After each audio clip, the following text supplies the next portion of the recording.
अस्सलाम वालेकुम। आज हम लॉ गेट के मुतल्लिक लेक्चर नंबर 3 को डिस्कस करने जा रहे हैं, जिसमें हम सेक्शन 46 से ऑनवर्ड पढ़ेंगे। इससे पहले हमने लेक्चर 1 और 2 में जो बेसिक डेफिनेशंस थे वो हमने डिस्कस किए थे। सो today's lecture is regarding arrest, escape and retaking. In this lecture we will discuss that how the arrest is made, who can make the arrest, and how the search shall be made in order to arrest a person whose arrest warrant has been issued by a competent authority. Section 46, arrest how made. Section 46, arrest how made.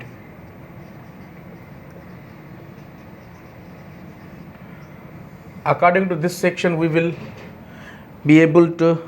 learn that how the arrest can be made. So the definition says that in making an arrest, the police officer or other person making the same shall actually touch or confine the body of the person to be arrested, unless there be submission to the custody by word or action. मतलब अगर जिस बंदे की आप गिरफ़्तारी करने जा रहे हैं, अगर वो सरेआम वो ओपनली अपने आप को गिरफ़्तारी देने जा रहा है, फिर तो ठीक है। अगर वो नहीं दे रहा तो आप जो अरेस्ट का मतलब है इस सेक्शन के मुतालिक मतलब आप उस शख्स को अपने हिरासत में लेंगे। एक्चुअली जो उसकी जो फिज़िकली आप उसको अरेस्ट करेंगे, उसको कन्फाइन करेंगे,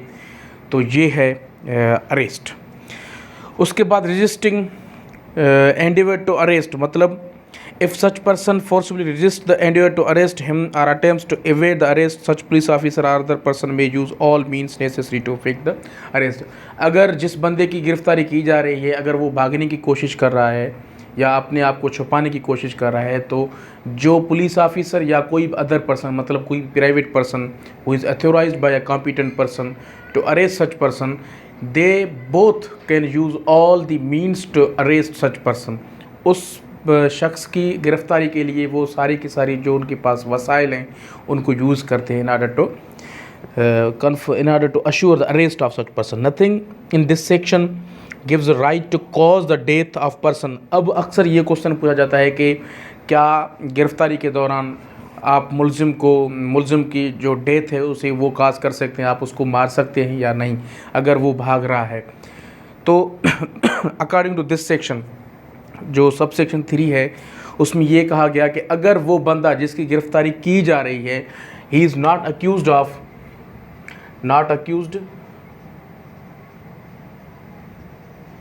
of an offence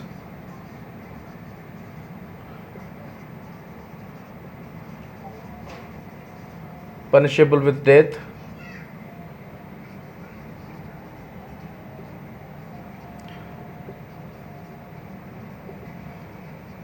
or imprisonment for life।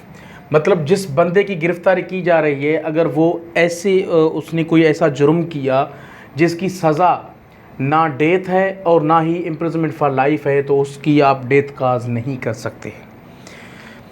Section 47, search of place entered by a person. Section 47, search of place entered by person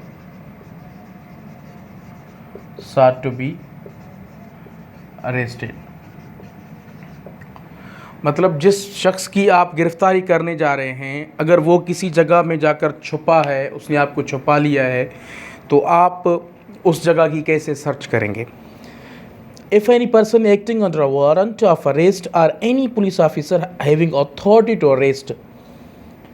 has reason to believe that the person to be arrested has entered into or is within in any place,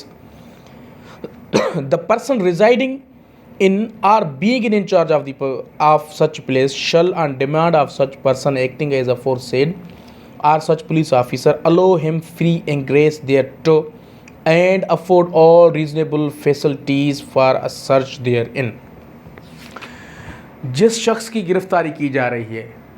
कोई भी police officer जिसके पास warrant है, जो bye warrant किसी को arrest करने जा रहा है,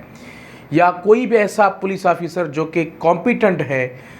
उसको लॉ ने अथॉरिटी दी है किसी को गिरफ़्तार करने के लिए, अगर उसको लगता है कि फ़िला बंदा, फ़िला अक्यूज़ फ़िला जगह पर छुप गया, तो वो उस जगह पे जाएगा, और जिस वक्त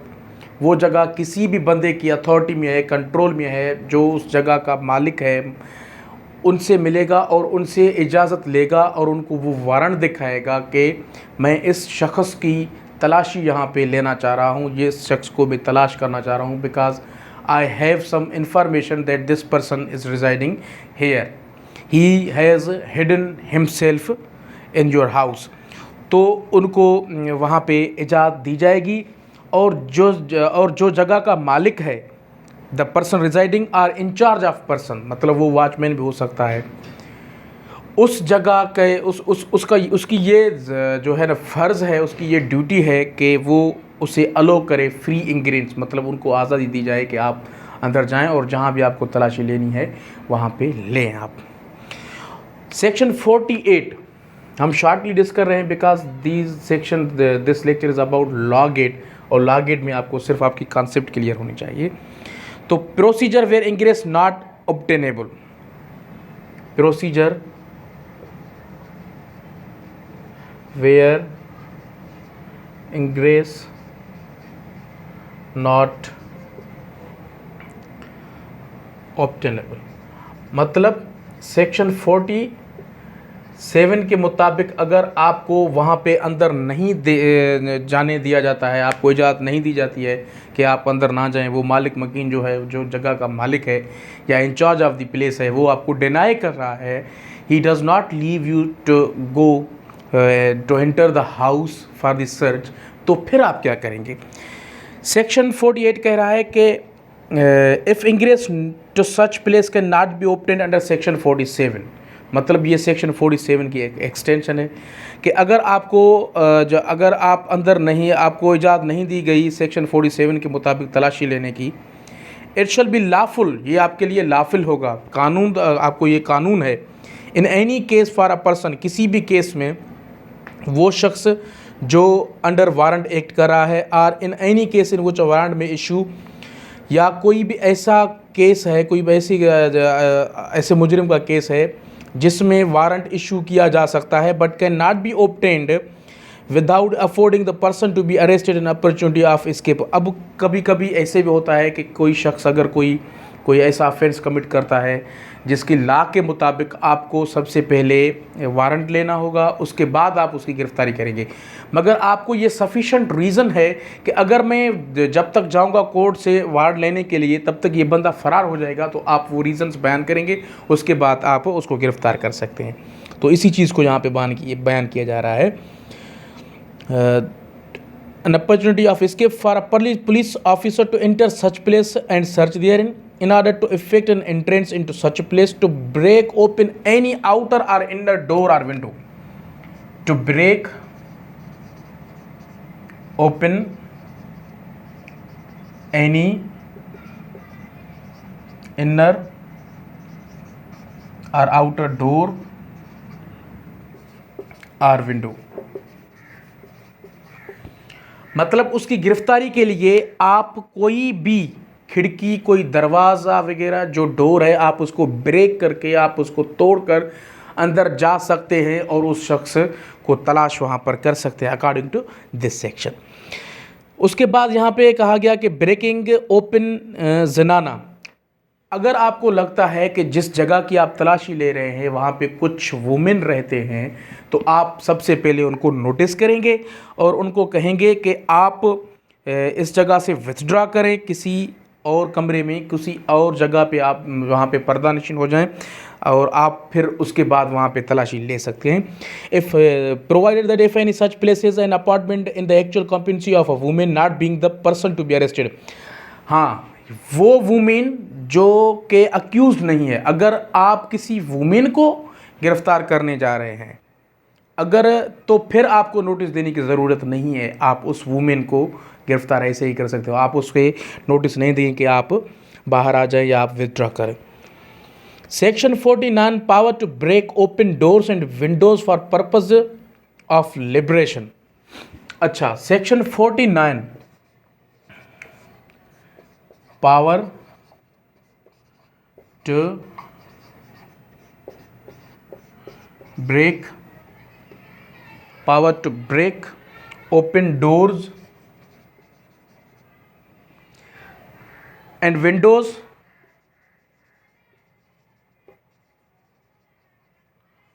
for liberation। सेक्शन 48 के मुताबिक आप किसी भी खिड़की या डोर को तोड़कर अंदर जा सकते थे। अब आप अंदर तो गए हैं उस जगह की तलाशी लेने के लिए, या आप पुलिस ऑफिसर हैं या कोई और शख्स भी हो सकता है जो कि इसके पास वारंट है, जो कि अथोराइज्ड है बाय लॉ। आप अंदर तो गए हैं, बाहर से अगर किसी ने खिड़की या वो विंडो जो थी, विंडो था, उसको ताला लगा दिया, तो अब आप क्या करेंगे? तो सेक्शन 49 कह रहा है any police officer or other person authorized to make an arrest. कोई भी पुलिस वाला बंदा या पुलिस ऑफिसर या कोई भी शख्स जो कि अथोराइज्ड है गिरफ्तार करने के लिए, may break open any outer or inner door or window of any house or in place in order to liberate himself or any other person who having lawfully entered for the purpose of making an arrest is detained therein। तो मतलब he may break and open any door or window for liberating himself, खुद को आज़ाद करने के लिए, और any person या किसी भी ऐसे शख्स को हु एंटर्ड, जो कि दाखिल हुआ, for the purpose of such search. अगर वो भी शख्स, कोई ऐसा शख्स वहाँ पे दाखिल हुआ जो कि सर्च के लिए गया था, किसी बंदे को सर्च करने के लिए, कोई प्राइवेट बंदा था, उसके पास वारंट थी, अगर उसको ही बाहर से ताला लगाया गया तो पुलिस वो भी कर सकता है। अच्छा, सेक्शन 50 नो अननेसेसरी रिस्ट्रेंट, मतलब जब आपने उसको गिरफ्तार कर लिया तो आप उसको मारपीट नहीं करेंगे सेक्शन 50 के मुताबिक। Section 51 search of arrested persons whenever a person is arrested by a police officer under a warrant, जब किसी भी शख्स को पुलिस ऑफिसर ने गिरफ्तार कर लिया जिसके पास कोई वारंट था, और वो वारंट जो है वो bailable, which does not provide for the taking of bail, मतलब वो वारंट बेलेबल नहीं था। इससे आगे हम पढ़ेंगे सेक्शन 75 76 के कहाँ पर वो बेलेबल सेक्शन होते हैं, बेलेबल ऑफेंसेस होते हैं, जिसमें कोर्ट वहाँ पे लिख देता है अदालत के, अगर ये बंदा गिरफ्तारी दे तो आप इनसे इतनी जो है ना वो बांड लें या बेल लें, उनके बाद आप उनको रिलीज़ कर लें और वो फिला डेट को आकर यहाँ पे अपीयर हो। ये कह रहा है कि अगर कोई बंदा गिरफ्तार कर लिया गया मगर उस वारंट में के मुताबिक वो बेलेबल नहीं था offence, or under a warrant which provides for the taking of bail, या कोई ऐसा वारंट था जो कि बेलेबल तो था but the person arrested can not furnish the bail, जिस बंदे की गिरफ्तारी की गई वो बेल नहीं दे सकता, उसके पास सफिशेंट बेल देने की औकात नहीं है, वो नहीं दे सकता। And when ever a person is arrested without warrant, और जब कभी भी किसी शख्स को विदाउट वारंट को आपको गिरफ्तार करते हैं पुलिस वाला कोई भी, या or by a private person under warrant, या किसी प्राइवेट पर्सन ने उसको गिरफ्तार किया जिसके पास वारंट था, and can not legally be admitted to the bail, और वो बंदा जो है वो बेल उसको नहीं दी जा सकती क्योंकि प्राइवेट बंदा किसी को बेल नहीं दे सकता, or is unable to furnish the bail, या वो बेल देने का लायक नहीं है। तो अब क्या होगा? The officer making the arrest, जिस ऑफिसर ने उसकी जो है ना अरेस्ट किया, उसकी गिरफ्तारी की, or when the arrest is made by private person, या प्राइवेट पर्सन है, the police officer to whom he makes over to person, जो पुलिस ऑफिसर जिसके हवाले ये बंदा किया जा रहा है, अक्यूज्ड पर्सन उसके हवाले किया जा रहा है, मे सर्च सच पर्सन, उस बंदे की तलाशी लेगा, and place in safe custody all articles, और जो भी चीज़ उनसे मिलेगा उसको सेफ कस्टडी में रखा जाएगा, other than necessary wearing apparel found upon him, जो उनके पहनने की चीज़ें, जो कि उनकी ज़रूरियात की चीज़ें जिस्म से मुतल्लिक, उनको आप छोड़कर बाकी सारी की सारी चीज़ें जो हैं आप वो इन कस्टडी रखेंगे। तो ये था आज का लेक्चर, जिसको हमने सेक्शन 46 से लेकर आगे जो है ना इसको डिस्कस किया है। सेक्शन तकरीबन हमने 51 तक इसको डिस्कस किया है। इंशाल्लाह मज़ीद इन सेकंड लेक्चर इसमें हम सेक्शन 52, 53 एंड 54 जो कि पुलिस की पावर्स हैं अरेस्ट विदाउट वारंट, वो हम इंशाल्लाह डिस्कस करेंगे। तो आज के लिए इतना ही काफ़ी है। Thank you. अल्लाह हाफ़िज़।